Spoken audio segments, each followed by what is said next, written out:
All right, class. First off, as always, good day. Glad you're here. Um, Now, here's the thing before we begin. If you have been looking for the videos for this class, apparently they were corrupted. So I have to basically start anew. Okay, so here we go again with these videos for me. That'll be the first time for you guys. All right, so here's the thing this picture. The first question is, who do you think this guy is? Okay, so think about it. Who do you think he is? Do you think he's like a president, a governor, a, an artist, a musician, whatever? Okay, who do you think this person is? All right, pause the video at this point right now. Okay,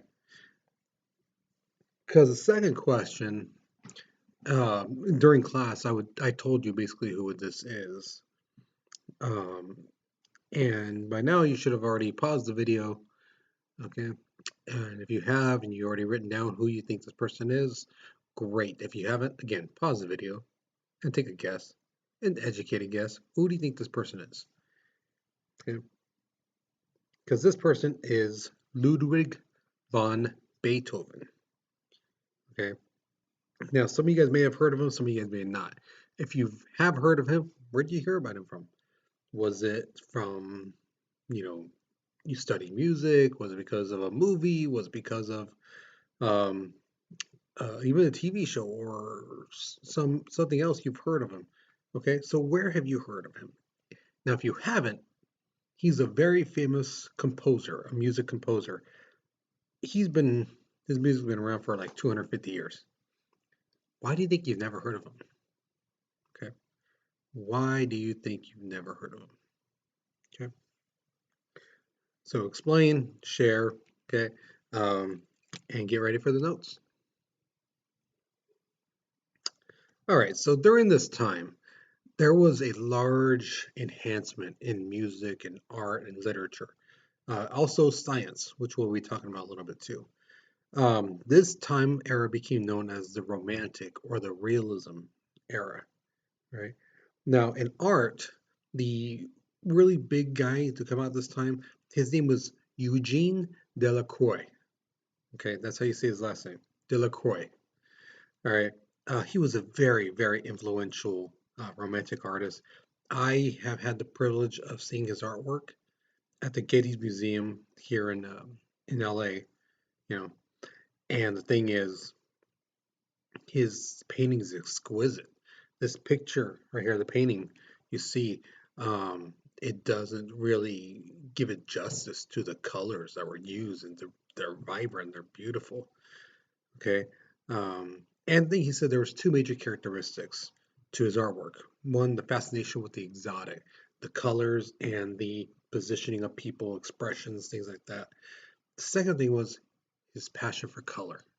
He was one of those people who loved to get paint and mix them to see the different colors it made. You know, add a little white to it. What happens to it?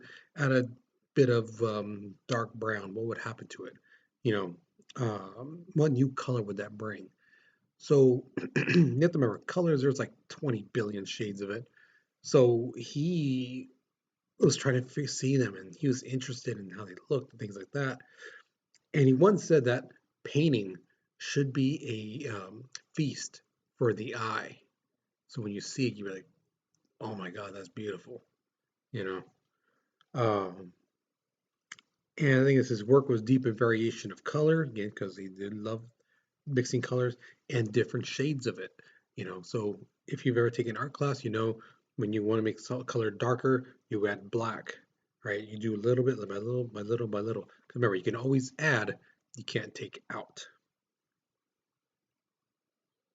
All right, the next person we're talking about is music, and nobody was more influential than Ludwig van Beethoven.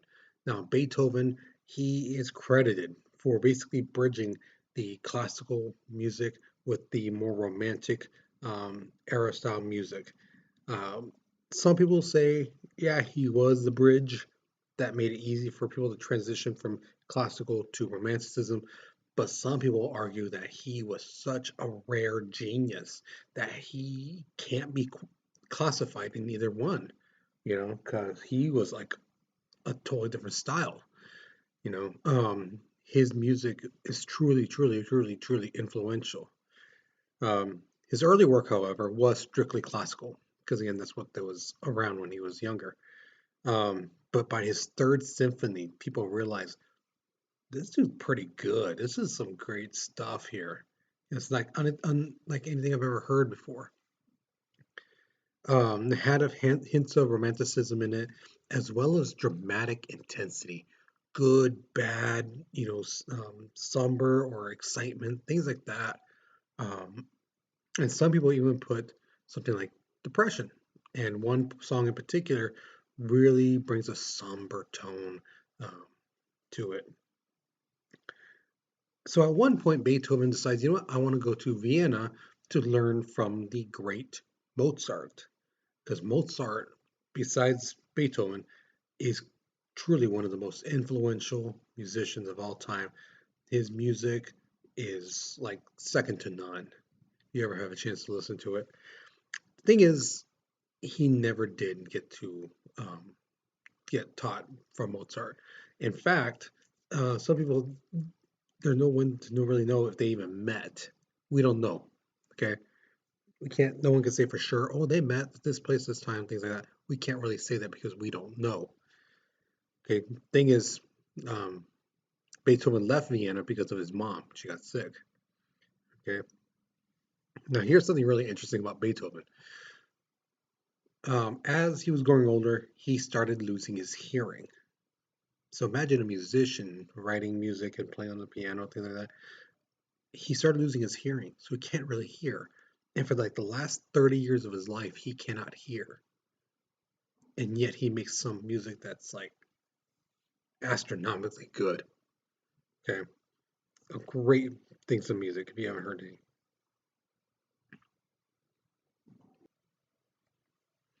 All right. So for your response to the question, you need to listen to two of Beethoven's songs. Let me pull it up for you here real quickly so you can see. This one in particular is the first one I play. So play it for like a minute and a half and tell me, what do you feel? What is it? Like close your eyes and listen to it for like a couple minutes. Listen to it and what is it? What goes through your head? What are you feeling? Is there something, a scene in your head that's going through, something like that. So this is the song. So be sure it's Moonlight Sonnet. All right.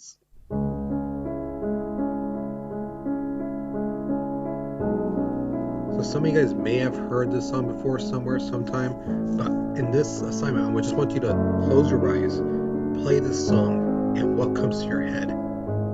Listen to it for like a couple minutes, okay? And then go to this song. If like nothing comes to your head for that one, like you don't feel nothing, you don't visually see nothing, then play this song and what goes through your mind on this one?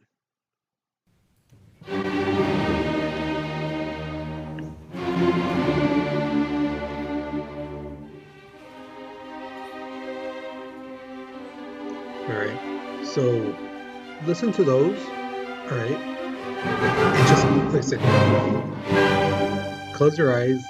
What do you see? What's going on? How does it make you feel? Okay. So um, that's your question. Okay. So those two songs, the Beethoven Fifth Symphony and Moonlight Sonata, look those up. Listen to them for a couple minutes each. And what comes to your mind to answer this question? All right. So also around this time, there was a great writers, some of the best. One guy in particular was like above and beyond. His name was William Blake. This guy was not only just a writer, he was a painter and a poet. That painting you see right there to the side, that is called the Red Dragon and the Sun Woman, I believe. Um, Amazing painting. The thing is, both his literature and his poetry was definitely romanticism.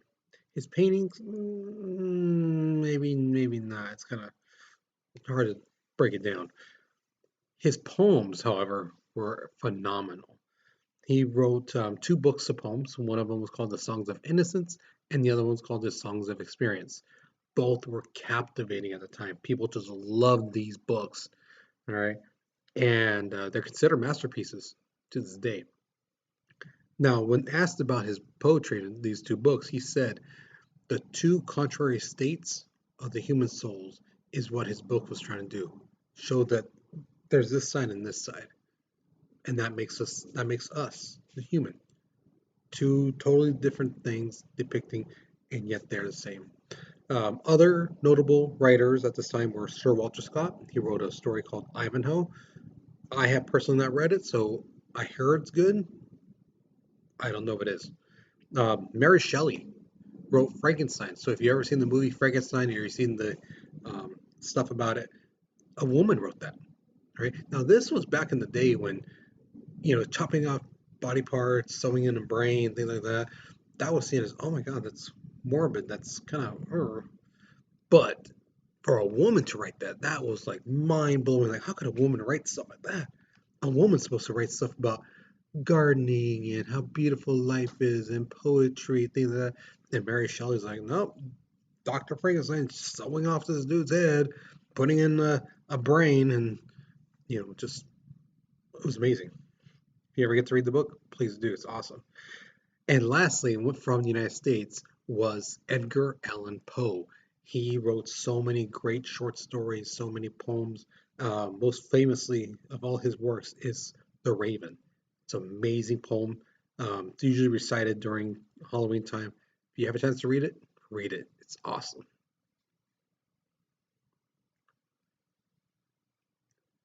And lastly, because of science, there was two major scientists at this time. One of them was Louis Pasteur.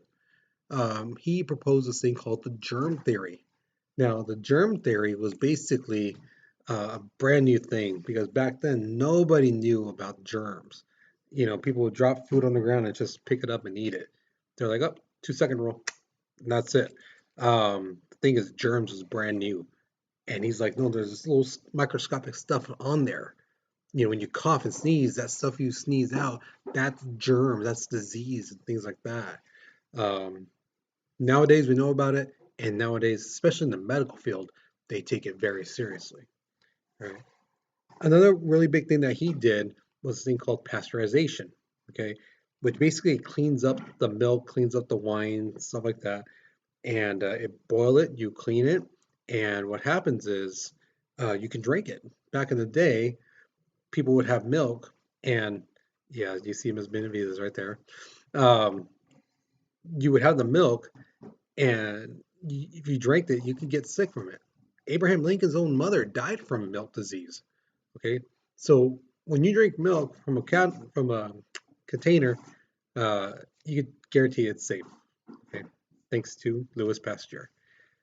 The other guy was Charles Darwin. Now, Darwin promoted the idea that humans are material beings and we are part of the natural world. You know, the earth is part of us and we're part of the earth, things like that. But in 1859, he wrote this book called On the Origins of Species by the Nature of Natural Selection. Now, in this book, basically, he's saying that plants and animals have evolved over a long period of time. This is where the whole thing about the monkeys, humans come from monkeys, thing comes from. Whether that's true or not, again, that's up to you. Remember, my job is to give you facts, teach you stuff. You make up your mind whether you believe it or not. Okay? What can I say? I've said that time and time again to you guys. Okay? But yeah, so that's what he's saying, that through time, um, people evolve. Plants and animals evolve. We grow to our environment and change. Okay. So that's it for the notes. So be sure your name is on the packet or the paper you took the notes on. Remember, when you come in, drop it off at the basket near the door. All right. And that's it. So you guys have a good day. Take care and be safe.